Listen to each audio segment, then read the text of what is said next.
Hello friends, welcome to our channel the Priyans. இன்னைக்கு நம்ம சகரியா மற்றும் மல்கியா இந்த புத்தகத்துல 2 கொஸ்டின்ஸ் பார்க்க போறோம். வாங்க பார்க்கலாம்.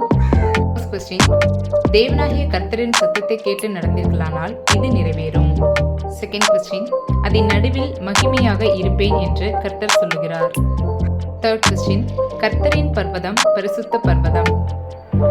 ஃபோர்த் கொஸ்டின், நான் மகத்துவமான ராஜா என்று சேனைகளின் கர்த்தர் சொல்லுகிறார். ஃபிஃப்த் கொஸ்டின், சகல கோத்திரங்களின் கண்களும் கர்த்தரை நோக்கி கொண்டிருக்கும். சிக்ஸ்த் கொஸ்டின், கர்த்தர் அவர்களோட கூட இருப்பார். செவன்த் கொஸ்டின், பலத்தினாலும் அல்ல பராக்கிரமத்தினாலும் அல்ல என்னுடைய ஆவியினாலே ஆகும் என்று சேனைகளின் கர்த்தர் சொல்லுகிறார். எய்த் கொஸ்டின், கர்த்தர் யூதாவின் கூடாரங்களை முதல் ரட்சிப்பார். நைன்த் கொஸ்டின், ஆசாரியனுடைய உதடுகள் அறிவை காக்க வேண்டும்.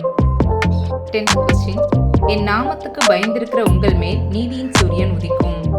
நம்மளுடைய ஃபைனல் 11th ஸ்பெஷல் கொஸ்டின், கர்த்தர் சகரியாவுக்கு எத்தனை தொழிலாளிகளை காண்பித்தார்?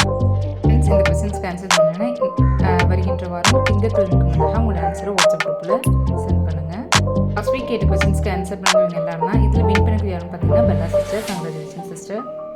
நம்ம நெக்ஸ்ட் வீக் மீட் பண்ணலாம். அது வரைக்கும் தேவன் தாமே நம்மை ஆசீர்வதிப்பாராக.